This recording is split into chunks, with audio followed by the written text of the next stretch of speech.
Kelihatan sudah. Baik. Sudah, Ya. sudah kelihatan. Baik, Bapak Ibu, kita akan bahas tentang etika penelitian. Materi matrikulasi ini dibuat seragam oleh beberapa narasumber untuk topik etika penelitian dibuat oleh Muhammad Toha. Nah, apa yang akan kita bahas? Kalau untuk ethics atau etika kan ini istilah ya, atau dari segi bahasa. Jadi dari segi bahasa Inggrisnya, dari segi bahasa Indonesianya, tapi saya yakin Bapak Ibu paham betul apa yang dimaksud etika. Bahkan kita juga melaksanakan dan mempraktekkan gitu, baik dari diri pribadi maupun saat kita menyampaikan ke orang lain. Nah, intinya sederhananya adalah kalau etika itu prinsip moral, di mana dia mengatur perilaku seseorang atau mengatur seseorang ketika melakukan kegiatan. Nah, sebagai kita peneliti, tentu ada etika. Etika sebagai peneliti namanya. Berarti adalah etika yang mengatur kita sebagai peneliti agar tidak menjadi atau mendapat penilaian bahwa ini adalah tidak baik gitu ya. Nah, konsep-konsep seperti ini mulai dari awal saat matrikulasi disampaikan ke mahasiswa, ke calon mahasiswa kita. Supaya mahasiswa itu nanti ketika masuk di semester 1 punya gambaran, oh yang akan saya kerjakan begini. Sebagai etika peneliti adalah seperti ini. Apalagi etika sebagai peneliti dengan posisi mahasiswa S3. Karena kita harus menemukan sesuatu yang baru. Jadi silakan dibedakan. Kalau etika ini kan masa sih Ibu ngajarin kami etika? Bukan ngajarin, tapi kita mengingatkan kembali plus dengan spesifiknya kita di S3. Karena S3 itu bukan ingin ya, tapi harus menemukan sesuatu yang baru. Nah, itu harus hati-hati sekali dan pakailah penggunaan etika penelitian ketika nanti kita mengklaim bahwa inilah kebaruan saya, gitu ya. Nah, sekarang why-nya harus dimunculkan dulu. Kenapa ini penting? Kenapa sesuatu itu harus kita pertanyakan kenapanya? Supaya ada motivasi dan tujuan untuk melaksanakan gitu. Kalau kita nggak ngerti ini untuk apa, hanya sekadar oh ini hanya rule gitu ya. Oh ini aturan dari UT saya kerjakan. Nanti tidak menjiwai. Lalu ketika ada halangan atau hambatan, Bapak Ibu langsung cepat down gitu, nggak langsung bangkit. Tapi kalau kita terbentur terkait dengan etika penelitian, lalu kita bertanya, oh ternyata tujuannya ini akan menjadi panduan ya, acuan kita. Mulai dari awal sampai nanti terakhir, setelah menyandang gelar doktor. Jadi yang pertama adalah memahami dampak dari apa yang dilakukan peneliti pada manusia. Nah, Bapak Ibu, kalau saya sih di kelas yang sebelah ya, yang kelas 1 lagi ketika mengisi web dengan Pak Andri juga, ketika diminta oleh Pak Andri untuk bergabung dalam matrikulasi ini, diminta oleh PPS, saya bilang oke, saya mau bantu. Selain dari materi yang sudah disediakan, boleh nggak kita berikan pengayaan dari segi pengalaman-pengalaman yang kita pernah coba? Silahkan, kalau cocok, berarti baru saya jalan gitu. Nah, artinya begini Bapak Ibu, ketika masuk dari matrikulasi, intinya bukan hanya matrikulasi ya, ketika Bapak Ibu memilih Doktor Ilmu Manajemen UT sebagai pilihan untuk melanjutkan S3, Bapak Ibu tentu punya target yang pertama. Kemudian punya impian, kapan akan lulus, kapan akan menyelesaikannya. Nah, dari situ ketika kita sudah mendaftar, kemudian ada rule-nya, ada matrikulasi. Saat matrikulasi ini diserap semua materi sambil memikirkan, kira-kira nanti topik saya seperti apa. Lalu bertanya, kira-kira ini dampaknya terhadap penelitian lain seperti apa, begitu. Kayaknya ada yang minta approve ya. Boleh dibantu approve nggak ya? Atau Pak Prayogo keluar lagi ya? Baik. Oke. Ya, kita lanjut ya. Sambil saya approve yang baru datang atau bergabung kembali. Nah, jadi gitu ya. Jadi memahami dampak dari apa yang dilakukan peneliti pada manusia. Jadi kalau manusia secara umum, kemudian bisa jadi nanti Bapak Ibu memikirkan kira-kira ide penelitian ini akan berdampak ke orang yang serumpun dengan ilmu penelitian saya apa. Nah, itu dulu yang pertama. Terus yang kedua, menghargai waktu. Nah, waktu ini adalah untuk bekerja atau melakukan penelitian terhadap orang lain. Jadi menghargai waktu kita dulu dan menghargai waktu orang lain. Etika penelitiannya seperti itu. Kenapa harus menghargai waktu? Karena waktu nggak bisa diulang, ya kan? Bapak Ibu menetapkan matrikulasi ini walaupun kesannya ingin uji coba, iseng-iseng gitu mengisi waktu, saya yakin nggak bakalan iseng-iseng dengan waktu yang Bapak Ibu punya juga gitu. Jadi mulai dari awal menentukan sikap mau kuliah S3, mulailah memikirkan bahwa waktu yang akan saya pakai efektif gitu untuk penemuan ini. Nah, kemudian yang ketiga, kenapa ini penting untuk mendapatkan dampak yang terbaik dari kegiatan penelitian. Andaikan Bapak Ibu tidak punya etika penelitian dari S3, saya ingin mendapatkan gelar S3 saja dari UT. Saya pengen gampangnya aja deh ngambil S3 di UT, nggak perlu datang tatap muka gitu, via online aja. Kalau hanya itu orientasinya, bayangkan dampaknya nanti. Bagaimana bentuk penelitian yang Bapak Ibu buat gitu ya. Terus dampaknya setelah nanti kita tidak tahu bahwa itu orientasi awal begitu. Nanti apa dampaknya dari penelitian kita terhadap orang lain? Ini bukan hanya luas ya, kok terlalu terkesan ideal. Apakah memang berdampak ke seluruh manusia? Bisa fokus ke daerah yang atau ke ilmu yang serumpun dengan kita. Apa dampaknya? Walaupun hanya misal 5 atau 10, bukan hanya di Indonesia ya, karena kita pasti publish ke luar negeri. Nah, bisa jadi orang luar negeri menjadi manfaat ide kita. Dengan begitu PhD-nya bisa lancar gara-gara ide penelitian yang kita buat. Nah, itu dampak kan, dampak yang terbaik dari kegiatan penelitian. Mulai dari etika tadi. Yang pasti adalah kita ingin menjadi profesional, itu udah pasti. Nah, kemudian adalah pada saat pengambilan data, itu memang kita harus transparan, dan kalau seandainya ada data yang konsumsi publik, silahkan. Jadi kalau misalkan nanti dari segi manajemen silakan oleh Pak Andri juga.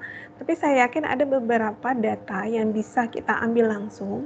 Ada data yang memang konsumsi publik gitu. Artinya bisa kita bandingkan siapapun, apakah kita sebagai peneliti ataupun orang lain, dan kita berani gitu. Silakan compare karena datanya saya ambil dari sini. Gitu. Anda sebagai peneliti lain dengan subjek penelitian lain atau rumpun penelitian lain meragukan penemuan saya, ya silakan di-compare, data saya diambil dari data publik. Nah, gitu ya. Jadi kita tidak ada yang disembunyikan. Memang idenya kalau untuk sebagai peneliti kan Bapak Ibu juga paham betul ya dengan baik bahwa pada saat pelaksanaan apa yang kita hipotesiskan ternyata itu di luar dugaan gitu, hasilnya tidak sesuai dengan asumsi kita, it's okay, nggak masalah, ya kan? Tapi yang menjadi masalah adalah ketika kita tidak transparan, ada yang kita sembunyikan, baik dari datanya, baik dari plagiatnya, dan segala macam. Gitu. Kita sharing ya, nanti Bapak Ibu juga bisa berargumen gitu. Kita sharing dalam hal ini.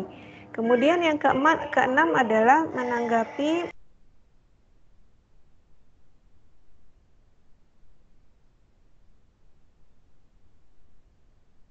Suara nggak ada, Bu. Oh iya, terputus. Baik. Yang keenam adalah menanggapi tantangan etis dan praktis yang berkembang di masyarakat. Artinya apa?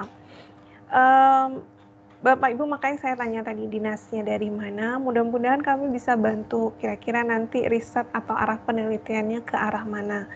Dan berharap bahwa itu juga selain memang memudahkan bagi Bapak Ibu, karena kan kita punya pengalaman awal ya, karena kita bekerja di instansi kita, karena kita praktisi di sana, juga kita pengen memberikan kontribusi terhadap kendala yang kita hadapi gitu. Ketika kita melihat skop yang kecil, kemudian kita mulai compare, membandingkan dengan beberapa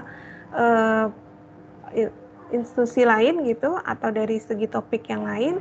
Nah, tantangan inilah yang ingin kita kembangkan.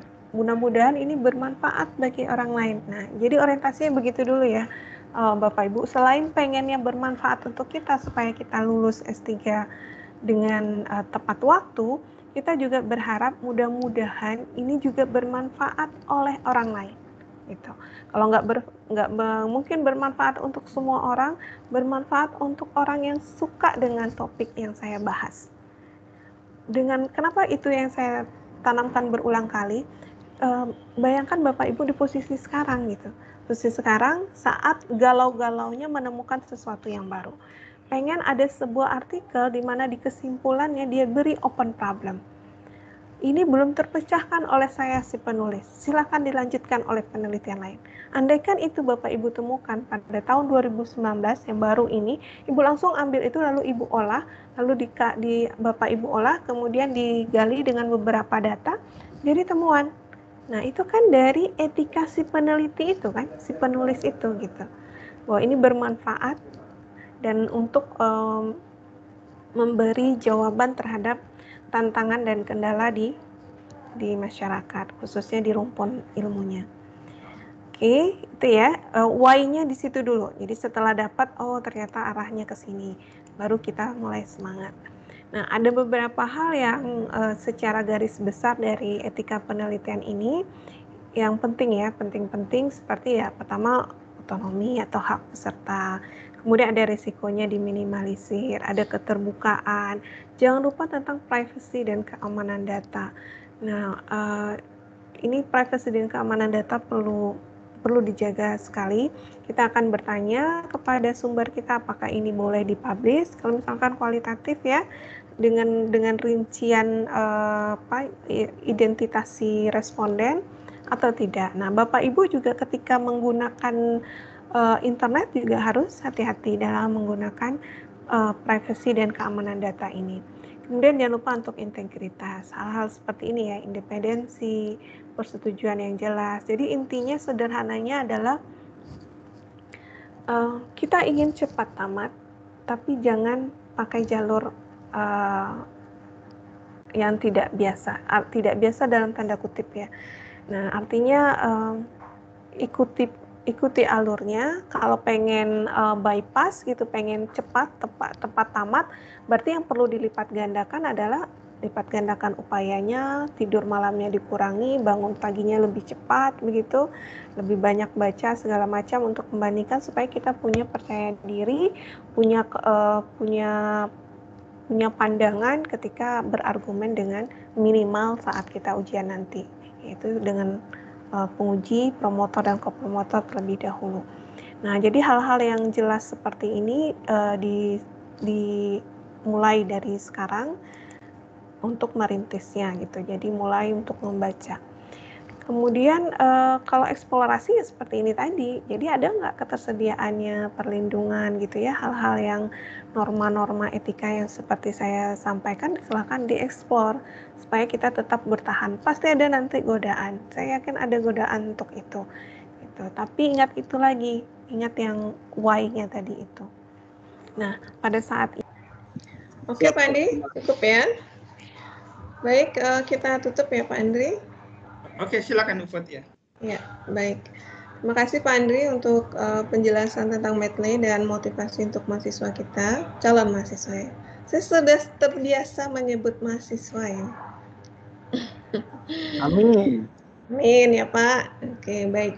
Jadi untuk hari ini kita sudah membahas tentang etika penelitian. Mohon diingat selalu saran kami gitu ya untuk melaksanakan etika penelitian walaupun nanti ada godaan, lelah, jenuh sampai pada titik nadirnya kok belum ketemu juga gitu. Lalu ada orang yang menawarkan solusi cepat segala macam. Ingat etika penelitian ini karena ini terkait nama baik Bapak Ibu. Kemudian tadi juga pelajari kembali, perbanyak latihan karena ini terkait skill ya, manajemen referensi. Betul memang saya nggak terbiasa Medley, makanya saya serahkan langsung ke Pak Andri terkait Medley. Tapi saya sudah pakai EndNote, bahkan beli yang aslinya. Cuma nggak terbiasa karena saya matematika pakai LaTeX gitu. Jadi kalau LaTeX langsung rumus dan referensinya dengan model tersendiri. Nah, tapi kita perlu mempelajarinya karena ini sesuatu yang kita butuhkan untuk manajemen referensi. Jadi intinya adalah hal yang baru, galau boleh, tapi harus diikuti prosedurnya, dikerjakan step by step. Itu ya, mudah-mudahan motivasi untuk Bapak Ibu semua tetap semangat. Jangan lupa jaga kesehatan, itu paling penting. Oke, kayaknya ini pertemuan kita terakhir ya Pak Andri ya, untuk matrikulasi ya, web kelima. Di Jember, karena akan berpindah ke kelas lain ya. Baik, mohon maaf lahir batin. Kalau ada salah-salah kata atau ucap atau yang kurang berkenan, saya tunggu gelar doktornya 3 tahun dari sekarang. Assalamualaikum warahmatullahi wabarakatuh. Waalaikumsalam.